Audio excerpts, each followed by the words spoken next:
playing 21 dates in 25 days on your American tour. How are you going to prepare for such a wicked schedule? It sounds pretty wicked, but like compared to my Japanese schedule, it's actually kind of easy. Really? Yeah, I mean, when you're on tour, you get into a rhythm, you get into a routine, and you do the same thing every day. And of course, it's hard, crazy work, but I love every second of it. In Japan, of course, I love it here too, but every day is a completely different kind of thing I'm doing, whether it's playing music or whether it's doing television or whether it's doing radio, whether it's doing print media or whether it's doing some kind of production, or it's every day is different, and there's so much different preparation for every single thing that I do. And that 25 days of that in a row is a lot harder than doing the same thing every day. Sure. But what about the physical aspect? I mean, you're pretty demanding on your guitar. Yeah, I mean, I'm healthy as a horse, man. It's out of control. I've always been real healthy. A lot of stamina. Yeah, you'd have to. Yeah. One of your last shows is at the Whiskey A Go-Go, pretty legendary club. Do you have any memories from all those years ago when you were playing there? And what does the Whiskey A Go-Go mean to, well, the history of rock and roll? Wow. I think I've probably played there before. I just remember there's lots of chicks hanging around there.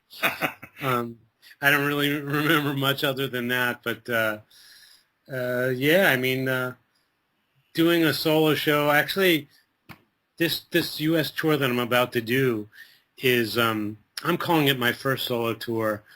However, I did actually do a mini solo tour in 2003, and that did include L.A., and I played at the Troubadour at that time. And so my only solo experience touring would be like doing some California shows like that. And I just remember it was a fantastic show, and a lot of industry people show up. But this is a little different because this time I've got something that I'm really there to promote, and it's kind of more of an event for me. It's like a homecoming type of thing. I've been in Japan for 11 years, doing my thing in Japan, and never really taking the time or having the time to do a proper U.S. tour where I'm getting to go through the whole country and play. So it's really a big homecoming, so to speak, and a special time for my band and me, and just getting to play on the Strip in L.A., where I've probably gone to a lot more concerts than I've actually played there. Right. So it's a lot of a lot of fun memories there, and I think it's going to be a cool place. It's also a place that my band members who are coming from Japan, they're going to be really excited to see. Is everybody Japanese in your band? 2 out of the remaining 3 members are. Nice. What is it about Japan? I mean, Paul Gilbert is huge there. You're huge there. Yngwie Malmsteen is huge there. Guitar is huge in Japan. What is it about that country that just gets those guys there? I don't know particularly about the guys, but I can tell you about Japan's fascination with guitar, and it goes back to a Japanese. This is my theory. I don't know if it's true or not, but after living here and just being in it for so long, I think it's because there's a Japanese instrument called a shamisen. Are you familiar with that? No, I'm not. It's like that 3-stringed instrument with a square body and a very thin neck that you'll see in like old Japanese paintings. Okay, yeah. That instrument is really close to a guitar, and actually when you play it a certain way, it actually sounds distorted. Really? Kind of like a distorted rock guitar. So this guitar has been around since this Japanese shamisen's been around since ancient times. So even old people are accustomed to the sound of a distorted stringed instrument, wow, which is similar to a lead guitar. So I think that lead guitar has that distorted sound that even old people can enjoy, whereas in America, old people, well, not so much now, but in the past, old people have noticeably hated distorted guitars. Yep. So they think it sounds like noise, but in Japan, it sounds like a traditional instrument. So Wow. that's why I think, guitar as an instrument is popular in Japan. Oh, that's fascinating. I had no idea. Can we talk about your album for a second? Sure. First of all, I think it's fantastic. I can't stop listening to it. Thank you so much.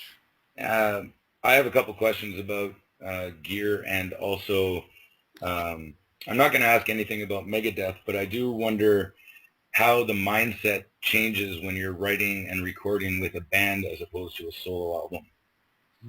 Okay. Yeah, how different is it, say, recording a Megadeth album as opposed to one of your own? Actually, it's really not different at all. The only difference is on my solo album, I'm writing and producing everything. Right. In Megadeth, of course, I played lead guitar and I wrote some of the music and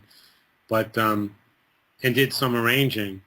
But compared to my solo albums, it's kind of a walk in the park. It was really easy. My responsibilities were much less. Right.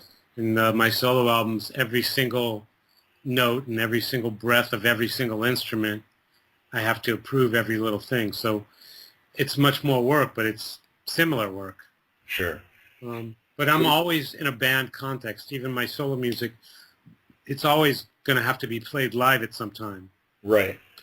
How much is improv? And how much, do you work out your solos or do you just improv them? Solos are all, I don't want to say all, but maybe like 95% improv. But they're improv at the demo stage. Okay. So finding the exact space where the solo is going to be is the most important thing. Right. The content of the solo, the motif of the solo is also very important. But what actually happens in the solo, that can be ad-libbed, and usually is much more exciting to ad-lib a solo than to work it out. Cool. Now, the album got onto the charts in America, number 10 on the rock charts. Is guitar music coming back? There's been a lot of concern about guitar music, and the solos disappeared during the grunge era. And now it seems to be coming back quite hard with a lot of different acts. Is it back? I think that guitar in general goes through popularity, ups and downs, and it was the fact that it was on the rise that the American label Prosthetic even asked me to do this. They said, we know you're busy in Japan, we know you're doing your thing, but guitar is kind of big in America now, and a lot of people are citing you as an influence, and if you ever plan to do anything in America, maybe now is the time.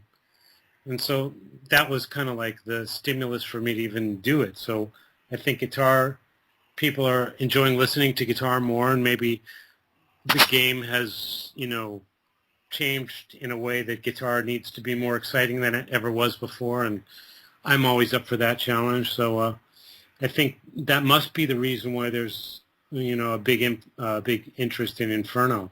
What can the fans expect from the tour? Is it going to be mostly stuff from the new album, or are you going to dig deep into the archives? Well, it's going to be a lot of stuff from everything. I mean, I've got a lot to choose from. I've also got a long career that a lot of things people expect to hear me play, and a lot of things that have never been played live before that people will want to see. Right. And keeping those things in mind, the most important thing is the overall experience of the live show. It can't just be running off songs like a set list of, picking songs on a jukebox. It's got to be something that draws the fans in, and not only to the songs, but into the personalities of the band members and the band as a whole. And the band vibe is something I really want. I can't stress enough how important that is. it's not just one guitarist wanking for an hour and a half. Right. The band is going to blow your mind, and I choose my band members with the criteria of the band has got to take the attention off of me. Nice. So of course the fans are coming to hear me play and to hear my music, but having your concentration on one guitar player for an hour and a half is great, even if it's the resurrection of Jimi Hendrix. I wouldn't want to see the guy for an hour and a half. Right. I need the band to blow my mind, and my band, I can't stop looking at these guys.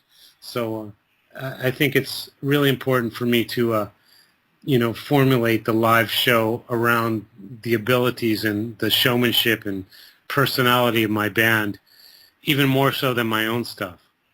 Right. I'm a little jealous. You're not coming here. Where are you? I'm in Korea. You're in Korea? I am. Yeah. When are you coming here? I'm actually coming to Korea this weekend because I'm working with a girl group called the Barbarettes, and from Korea. It's completely. I know them. I just saw them a while ago. They're completely different from the music I make, but Absolutely. I'm absolutely their biggest supporter, and I've done some work with them on their previous stuff, and I'm absolutely the biggest fan of them, and I've been working with them about a bunch, and I'm going to work with them this weekend. Wow. Up in Seoul? Yeah. In Seoul, yeah. Yeah, nice. Well, when are we going to get to see you with your band? It almost happened. I was almost on the bill at Pentaport, and it may happen next year. There was just too much going on in Japan for me to sneak off and do it, even though the offer was on the table. Next year, I'm planning to do it, so hopefully see you at Pentaport. I hope so. That would be fantastic. Yeah. One final question about your guitars. You have BRF Signature Guitars. Yes. How are they doing? They're great. I love them. I'll be playing them on the tour, and really solid instrument. You don't play very much on the 7-string. I actually do. All of my recordings done on a 7-string. Is it? Yeah, live it's easier to play a lot of the stuff on 6 and 7 strings both when I switch. So some songs I play 7, some 6, but most of the recording is 7. I thought you were just down-tuned.